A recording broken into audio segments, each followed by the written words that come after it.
Well,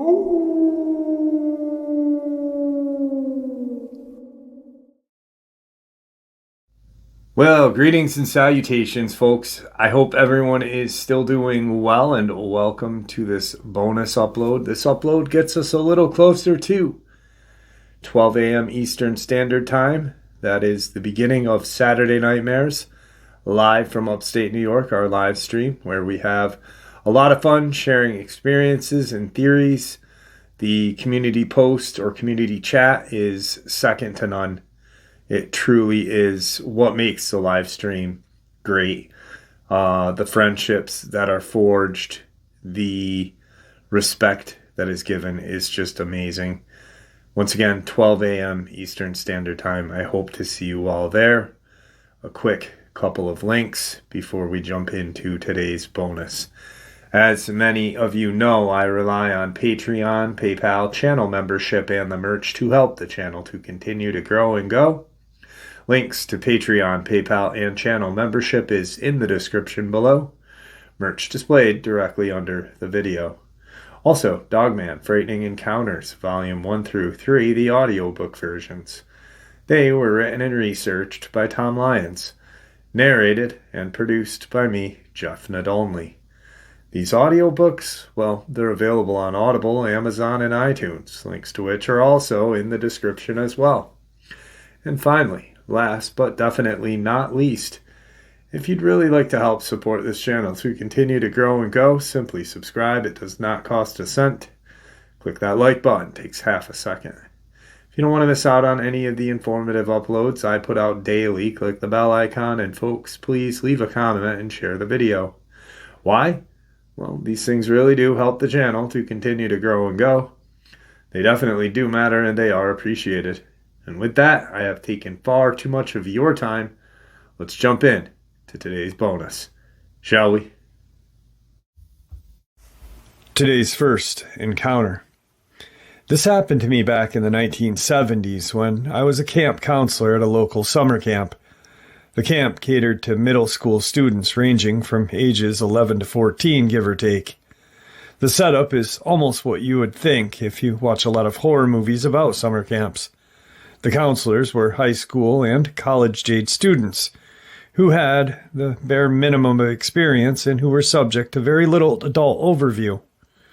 I do not want to mention the name of the camp because I don't know what the rules are about things like this, and I do not want to get myself or anyone else in trouble. But I will tell you that it still stands to this day, and what happened to myself and another counselor has become somewhat of a legend around that camp. That's still told around late-night campfires to this very day. Going into this, I thought it was going to be a fairly easy gig that would look great on college applications. I was going to be there full-time all summer long. My job was overseeing the recreational activities of the kids. The camp was several towns away from me, and I didn't know anyone else who was going to be attending the camp or working there, but I was young and popular, and it was easy for me to make friends and get along with people.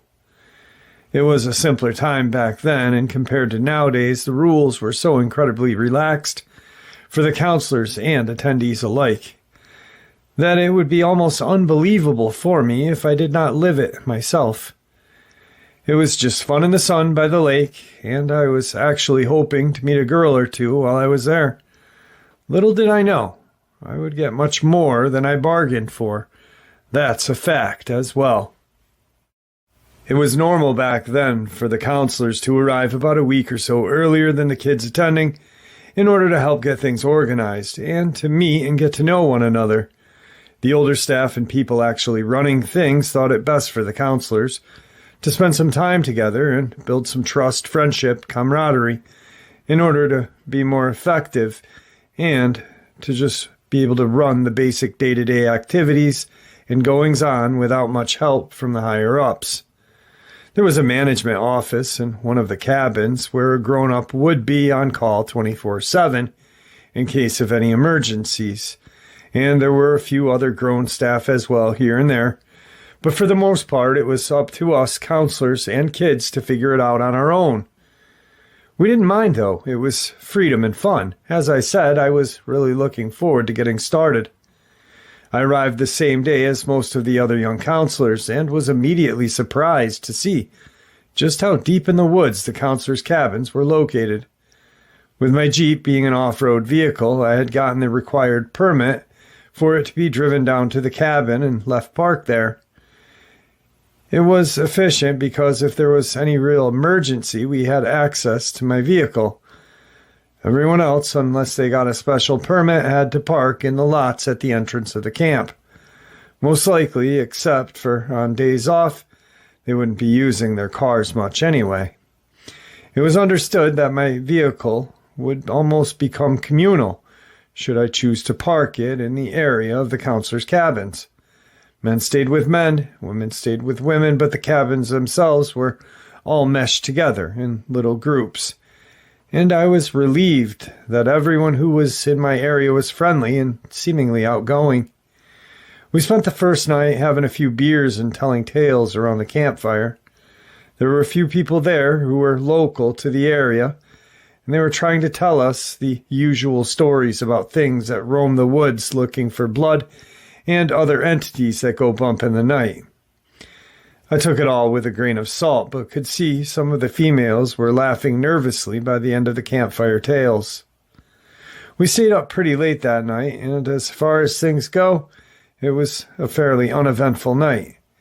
I was optimistic, and the 3 other guys assigned to the cabin I was going to be staying in seemed cool and down to earth. Yeah, it was already shaping up to be a fine summer indeed. If only my optimism had been left to last more than a few days. We spent the next few days going over the rules and regulations and learning the area. Management and the people in charge introduced themselves and walked us through the trails to show us where all of the various activities were to be held and where the chow hall was and such. The lake was gigantic, man-made, but very beautiful, and I could not wait to go swimming.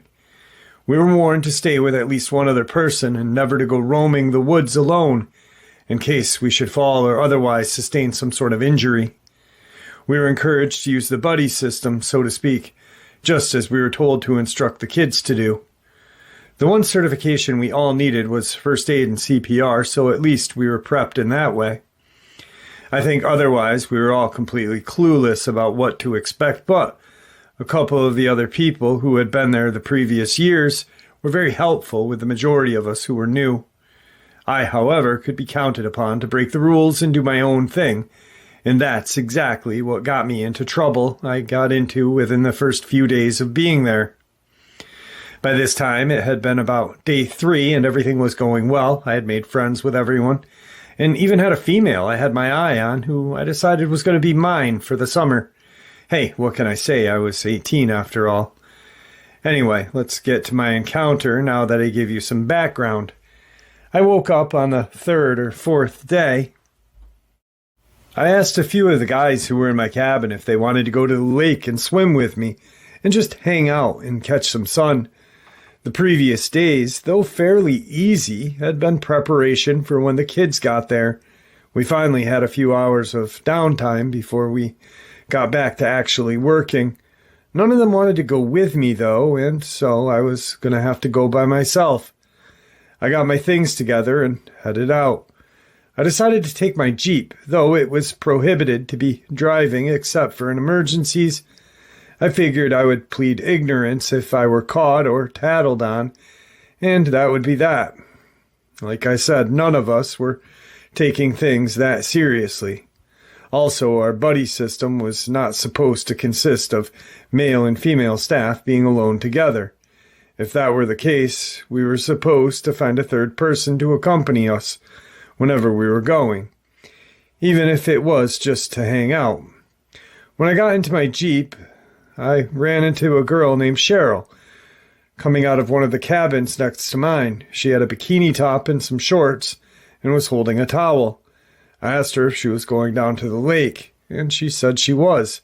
I offered her a ride and told her that's where I was going as well. She hopped into the Jeep, and we drove down to the lake together. It was an absolute gorgeous summer day. The water was actually warm. There was no one else down at the lake, but neither of us cared, and we just hung out and talked and swam. We swam out to one of the docks in the middle of the lake and decided to get some sun. Everything was quiet, and it was a perfect day. I wanted to hit on this girl so badly, but I also wanted to get to know her better first. So I refrained from making a move on her. And we just lied there sunbathing on the dock, getting to know each other. Eventually, we were both quiet, just lying there with our eyes closed, relaxing in the moment, and enjoying the peace and quiet before the kids came in a few days. When all of a sudden, we heard this extremely loud splash in the water, far off in the distance, and it was followed by an extremely loud sound. It was like a moan and a bellow all at the same time. Cheryl jumped up and looked across the lake to where the sound seemed to have come from, and I was already alert and looking as well. She asked me if I had heard the sounds too, and I told her I had. We didn't hear anything else for a few minutes, and we eventually figured that maybe it was some other counselors from across the lake who were also having fun in the water while they were able to. However, from the moment we heard that noise, everything seemed eerie. It came out of nowhere, this creepy feeling, but we were both definitely aware of something in the air. We finally laid back down, and when we did, it wasn't more than a minute or two before we heard what sounded like a loud splashing and that same bellowing noise that we had just heard. This time, though, it sounded like it was getting closer. We turned to look exactly at the same time and couldn't believe what we were seeing. Coming across the lake and directly in our direction was some sort of creature. It wasn't swimming, mind you, but it was almost as if it was walking, except it was wildly flailing its arms and making these horrific, loud noises.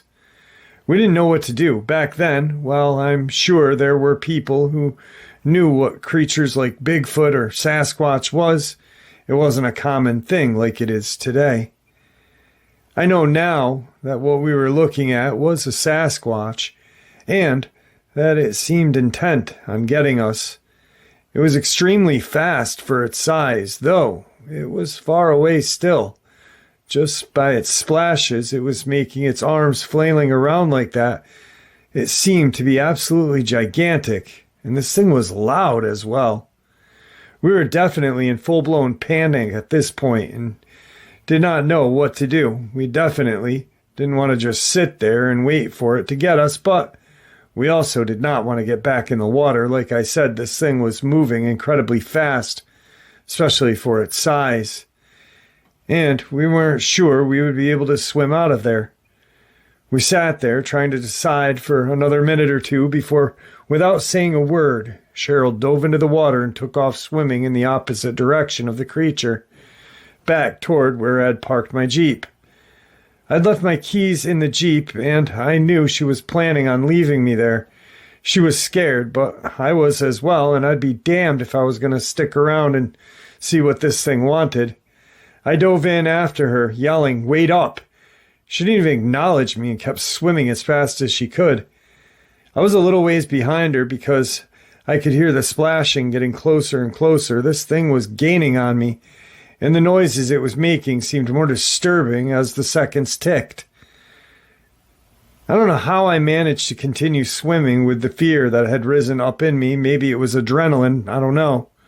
I watched as Cheryl made it to land about 2 or 3 minutes before I would, and she ran right to my Jeep and started looking for the keys. I yelled for her to wait, but she didn't seem like she was going to wait for me. Luckily, I was fast enough and was able to get into the Jeep with her before she started it and took off. Neither one of us could take our eyes off this fastly approaching creature that was now just getting out of the water. I honestly don't know how deep the water was in the middle of the lake, but this thing was absolutely gigantic. No lie, it was unlike anything I had ever seen before. It had now reached land. Cheryl started the Jeep and pressed the gas, but she never took her eyes off the creature and slammed into a tree. The damage to my Jeep was minimal, though, and she immediately went to back up in order to take off and get back on the trail and back to safety of the cabins and other people. However, once she backed up and before we knew what hit us, this gigantic clawed hand/paw grabbed her by her hair and started trying to drag her out of the vehicle. She was screaming at the top of her lungs, and this thing was upset. I tried punching it in its arm, and honestly, I'm ashamed to admit it. I thought about letting it take her and just driving off myself. I thought about it, but I didn't do it. I did everything I could to get it to let her go. The only thing that saved her was the fact that the doors were still on, and it was trying to lift her sideways through the door and not up and out. I started screaming along with her because I didn't know what else to do, and the thing suddenly seemed startled. It was like it snapped back to reality when it had made eye contact with me. It then grabbed her by the back of her head where it had been grabbing her hair all along and smashed her face hard against the steering wheel and then ran off. As it disappeared into the woods, it made more of those disgusting and horrifying howling noises, and then it was gone. Keep in mind, it took me longer to type this than it did for the entire encounter in the Jeep to have happened. It was only a couple of seconds. Cheryl was crying and bleeding from her face, and she seemed to be in shock. I tried to reach out to her and see the damage, but she recoiled from me in horror and stared at me wide-eyed and unblinking. I had to slap her gently to get her to snap out of it and get her to get out of the driver's seat so I could drive us to the emergency cabin and get her first aid. How the hell were we going to explain this? She had scratches all underneath her hair, on the back of her neck, and a few on her shoulders. Some of her hair had been ripped out. We finally made it to the nurse's station. The nurse was a little old lady who seemed like she was over 100 years old. She had also been working on and off at the camp for 30 years. She was immediately concerned, but patched Cheryl up and told her she would have significant bruising around her nose and eyes for a while, but she would otherwise be okay. I told her a story of us hitting a tree and the impact of it made Cheryl hit her face on the steering wheel, but the nurse was not buying it. Cheryl agreed with me, though she was still only nodding, her eyes wild and full of fear. I was trying to give her a look to snap out of it, but she wasn't understanding. She was not disputing my story, though, and that's what mattered to me at the time. I thought maybe I'd get blamed for this. I mean, who in their right mind is going to believe that some crazed monster ran through the lake and attacked us, only to simply give up and run off after a minute? Even now, after all of these years, I still have trouble believing it. The nurse wanted to see the damage to my Jeep, which again was minimal. The weirdest thing happened, though. She told us not to mention the accident to anyone else, and forgot that it ever happened. It was like she knew something more than what she was willing to let on to. While still letting us know she believed us, she believed the unspoken things we hadn't said, and it seemed Cheryl's injuries were speaking to the old nurse for themselves. I went back to my cabin and pretended to be sick for the rest of the day and never saw Cheryl again. The other girls said she had come back into the cabin with her injuries on her face and neck, but didn't say a word. She packed up her belongings, all the while crying hysterically, and then simply left. She didn't even say goodbye to anybody, and that was that. Believe it or not, I was very easily able to put this in the back of my mind. The rest of the summer was uneventful. I had fun at my job. I tried not to think about what had happened to me and Cheryl at the lake that day, but I was much more cautious than I otherwise would have been had it not happened to us, especially when it came to the kids. I never went anywhere alone again, and wouldn't go near the lake unless there were more than a few people with me. At the time, I didn't know anything about creatures like this, but I am sure now that this is what we experienced because the area where this particular camp sits is a hot spot for these creatures and their activity. Not only that, but aggressive and hostile encounters come out of this area all the time. Recently, the area had reports all over the internet about someone coming across two of these creatures beating each other. Obviously, to the two human beings standing around watching them. I know this is going to be hard for some people to believe, but I know what I experienced, and it still affects me to this day. I obviously don't work at the camp anymore, and so many things have changed, but when I do go camping or hiking in the woods, I'm more alert and aware of my surroundings and find it hard to relax sometimes. I often wondered what happened to Cheryl and if she ended up being okay. I don't know what else to say except be careful out there and don't ever think you know for sure that any creature, whether a cryptid or just a regular animal out there in the woods, has any discernible temperament. There's so much unknown out there, especially in the woods. One other thing I think about is the missing people all over the world who are disappearing in a blink of an eye. Are they being abducted like the way this thing was trying to take Cheryl? In my opinion, that's most likely exactly what's happening. At least some of the time. I could never say for sure for obvious reasons. All right, guys, to me, that really sounded more like a Dogman than a Sasquatch. And I'm going to share with you the reason why I feel like it. First of all, it was 1970s. This kid didn't even really know much about Sasquatch, let alone Dogman, and no one was talking about Dogman at that time. Also, Tim Baker, Coonbo, had to go back in like the late 90s, early 2000s and revisit his older experiences or accounts that he had from other people. And figure out if there was any misidentification, which there were. So, I mean, the way this guy describes it, it had hands/paws with long nails, long claw-like nails, and the howling. To me, that just sounds more like a Dogman than a Bigfoot. But,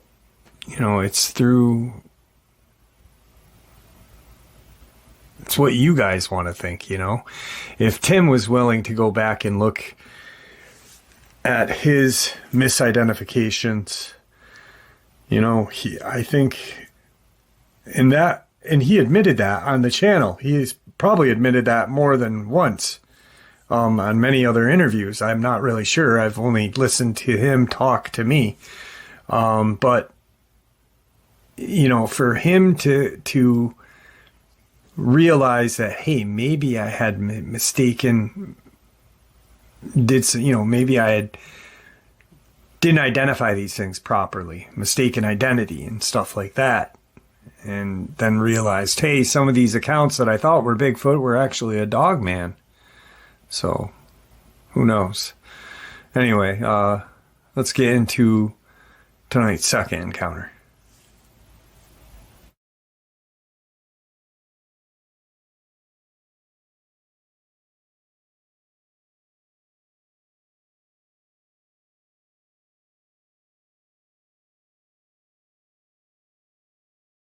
Final encounter. In 2009, I met the woman that I'd eventually marry, and for the purposes of this, we'll call her Tina. Tina and I met through mutual friends, and we hit it off right away. While I could gush about our love for pages on end, I will get to the point somewhat and say that the one thing I was so happy to find out we had in common was our love for the outdoors. Once she told me how much she enjoyed hiking, camping, and all things involving the wilderness, I knew that she was the one for me. We got married in 2010 and decided that on our honeymoon we were going to rent a secluded mountain cabin in Colorado and spend the entire time exploring the woods and all of the beautiful things that nature had to offer in this incredibly exceptional area of the country. We found the most perfect little one-bedroom cabin that was listed as a secluded rustic cabin in the woods and planned staying 7 nights in this cabin, but only after camping nearby for 3 days. Our first night out there in the tent was incredible. While neither of us was by any means scared of the woods or worried about staying in a tent, the weather was not ideal. And we were just hoping it would clear up just a bit so we could enjoy the numerous hiking trails. It was almost pouring by the time we had gotten the tent set up. This was not the weather on Google had predicted, and there was no cell phone service throughout most of the area for us to even check if this pouring rain was going to last the whole 3 days we were stuck out here. We were on our honeymoon, though, and we were both going to make the best of it, no matter what happened. The first night was uneventful and comfortable inside the tent. When we woke up the next morning, it was still downpouring, and we decided to spend the day in the tent, hanging out and doing what newlyweds do. Once night fell, however, a sort of ominous feeling came over us. Aside of the sound of the pouring rain down on our tent, there was nothing else. I know that we should have at least still heard owls hooting or some sort of critters running through, trying to find food or seeking shelter, but there was none of that. The rain slowed a bit right before bedtime, so we stepped out of the tent and stretched our legs. I think it's important to mention that at this point we were still having fun. We were young and in love and simply enjoying each other's company. It didn't matter where we were, what the conditions were, or what we were and were not doing. My new wife kept saying how romantic it all was, just the two of us trapped in a tent and reined in the middle of the woods at night with no one else around. I tended to agree until we stepped out when the rain had subsided a bit. As soon as we were outside of the tent, we looked at each other as though a realization had hit us both the exact same time. We felt creeped out, like we were being watched. There was an electricity in the air and a menacing quality that was attached to it. Both of us had grown up in areas where we played in the woods all day long, and every single spare chance we got, so we could feel it in our bones something sinister was happening.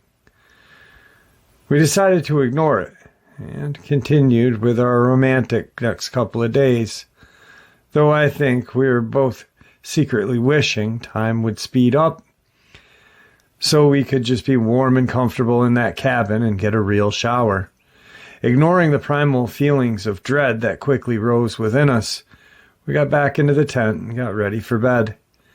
I'd say it was around 2 a.m. when I was suddenly startled out of a deep sleep to a sound of something in the woods outside of our tent. I sat very still and quietly trying to figure out what it was, or what could be possibly making those strange noises I was hearing. I realized quickly it started further away and got closer and closer as the seconds were passing. At first it sounded like an animal. The steps were heavy, and there was a strange animalistic grunting sound accompanying each step. I couldn't be sure if there were one or many of whatever it was, but I was starting to get really scared. I looked over at my wife, and she was sound asleep with a gentle smile on her face. So I was reluctant to wake her up. I thought maybe she would realize that her husband was a coward and laugh at me or something. I don't know, I figured I would laugh with her about it the next day after I figured out what it was. Once I snapped out of this train of thought and went back to listening to what was happening outside of the tent, I realized it had suddenly stopped. Not only had the weird noises stopped, but the rain had also slowed to a drizzle, and I was considering stepping out of the tent. It wasn't so much that I wanted to come face to face with whatever was out there. The thing seemed, from its footfalls, to be massive, but more to ease my own mind, that it was nothing more than a regular, albeit large animal looking back. I wonder if there was something telling me that perhaps this was not an animal. Because as I write this and re-examine my train of thought, what else could it have been, right? At least, what else would I be thinking it was, and why? Just as I was about to open the tent and step out, I heard a low and very guttural growl, and what sounded like something being struck by lightning. I accidentally let out a cry of surprise and fell backwards a little bit, effectively waking my wife up. She jumped up and immediately concerned and asked me what was going on. I put my finger to my mouth, telling her to be quiet, and we both listened. Wide-eyed at this and what was going on outside of our tent. The footfalls, the groans, the growls seemed to progress as time went on. It felt like hours that we were sitting there listening, but I'm sure now it was only just a few moments. My wife was shaking. She was petrified. It wasn't like we were scared of animals being outside or anything. I mean, we were both used to being in the woods and everything that comes with it, including animals and the sounds in general. There was something just off about this thought, though. The sounds didn't only sound animalistic, but they also somehow at the same time sounded human as well. It sounded like something was rummaging around out there and tearing through the trees nearby. As soon as we thought it was further away and we were safe to look, it would sound like it was right outside of our tent. We didn't know what to do, and there was no denying how my wife and I were both not only confused, but terrified as well. There was even a point in all of this where it sounded like this thing, whatever it was sniffing around awfully close to our tent. Literally, it sounded like someone or something who has some sort of sinus problem and can't breathe, and no matter how hard they try to sniff up. Well, I use the term someone or something loosely because at this point we both realized there was no way this was a human. It also didn't sound like any animal we knew or ever heard of. Finally, I had enough and decided to just look outside of the tent, pulling the flap aside very slowly. I looked with one eye outside of the tent and was immediately met with a gigantic red eye staring right back at me in the loudest, meanest, strangest howling, growling sound I had ever heard.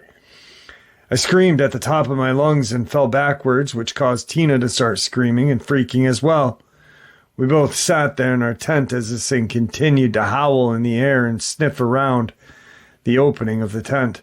Now it's important to tell you that we never saw anything except for the one red eye I had originally seen when I looked out, and some sort of weird nose snout thing that was pervaded by the tent a bit, the whole while trying to smell at us out. I don't know how or why this thing wasn't able to maneuver the flap on the tent to get through, but I'm sure it would not have been good for me or my wife if it had. We watched in horror as this massive shadow of this thing we called the creature stomped around outside of the tent, back and forth, in and out of the surrounding woods. I don't know what time it was when this thing finally made its way back to wherever it had come from, away from us, but as far as I can remember, the sun was just coming up.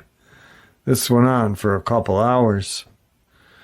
Once the sun had risen, my wife and I stepped cautiously out of the tent in order to try and see if we could find any evidence of what in the world we had just witnessed and experienced that night. It was almost unbelievable when we started to look around. There were these very strange footprint impressions left in the mud from all of the rain. They were bigger and oddly shaped than anything I had ever seen in my entire life. I would dare say to you now, they were larger than any human footprint I had ever seen, but definitely not shaped like one. The damage done to the immediate area outside of our tent was incredible. There were trees bent, snapped, clawed immediately noticed, as well as there was still no animal activity anywhere, no squirrels, no tiny reptiles running, nothing. There wasn't even the usual sounds of birds welcoming us into the morning. Though the rain had completely stopped, my wife and I decided we didn't want to cook. Not that there was anything left of our food, and our coolers were scattered in pieces. And we just wanted to pack up and get back out of there as fast as possible. We gathered what was left of our belongings, all the while still feeling like we were being watched. and started on the trail back to where we parked our vehicle. It took us about 4 hours to get down there in the first place, and we made it back in a little less than 2. I'm aware that what I am about to say to you after all of this may sound crazy. The creature itself wasn't the strangest thing about the entire incident, nor was the incredible damage we had seen once we left our tent. What my wife and I still agree to this day, the strangest thing of all was the weather. Once we got about a half a mile away from where we had set camp up, it was completely dry. It was like it hadn't rained at all. In fact, the ground even looked a bit dehydrated, like it hadn't rained in a very long time. This was true for the entirety of the hike back to the car and the entire area itself as we drove out of there toward the relatively safety of the cabin we had rented for the next 7 days. We were able to get a motel room that was local to the cabin for an extra night, and even then, we didn't feel safe. Every time we stepped out of our room to do anything, we felt an ominous stare on us. I couldn't get any sleep, even in the motel room.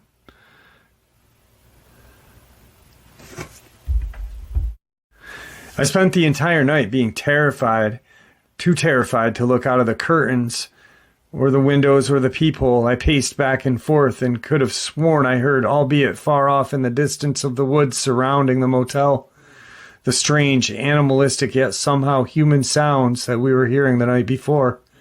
I would love to say we were at least able to enjoy the last 7 days of our honeymoon alone in a remote romantic cabin far away from humanity and civilization, as we had planned and were so looking forward to.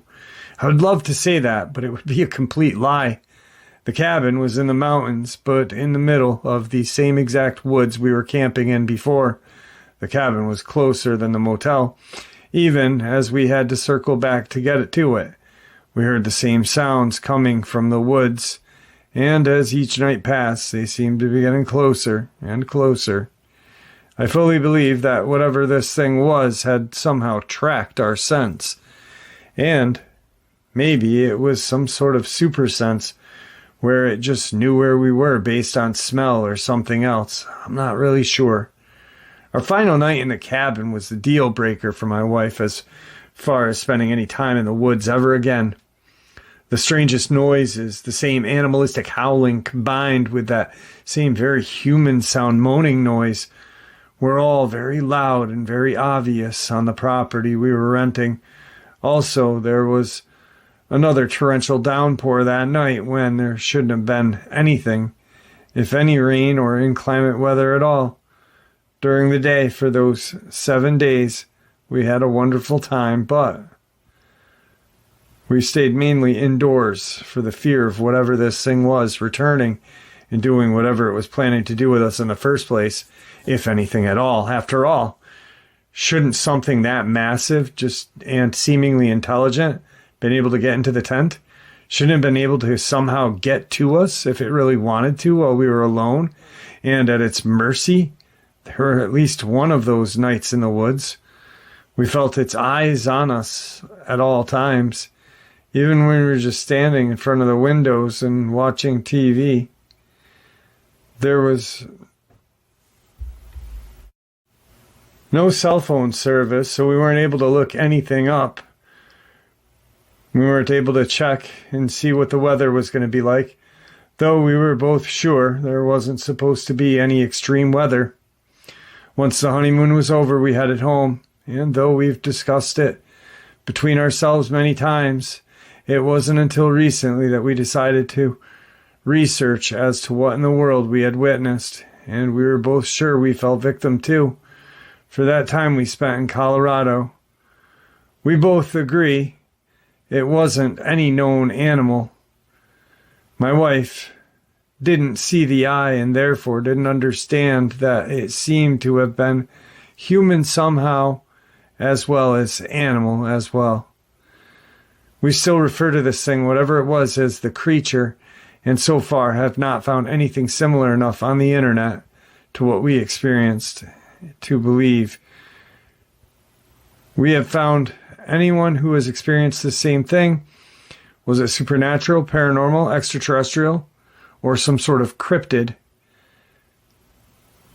I still have no clue, but as there are more and more people reporting strange disappearances in the woods, especially where there is random inclement weather, I am hoping we one day figure out what exactly we had come across.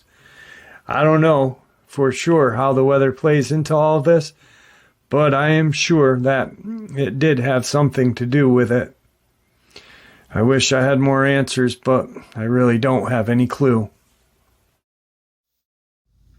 All right, there you have it. I hope you all enjoyed this bonus as much as I enjoyed sharing it with you. I'd like to really thank you all for supporting this channel. It is, after all, your support that helps this channel to continue to grow and go, and what gives us all a place and a chance to share our experiences and theories judgment-free. Everyone simply treated with the respect that we deserve. Please stay safe, happy, healthy, and ever vigilant, keeping an eye on our children, our pets, family, and our friends. These creatures are real. These events have happened. Share this information with those you love and care about, and it may just help save their lives someday. Until next time, never stop asking questions, never stop searching for the truth, and God bless you all.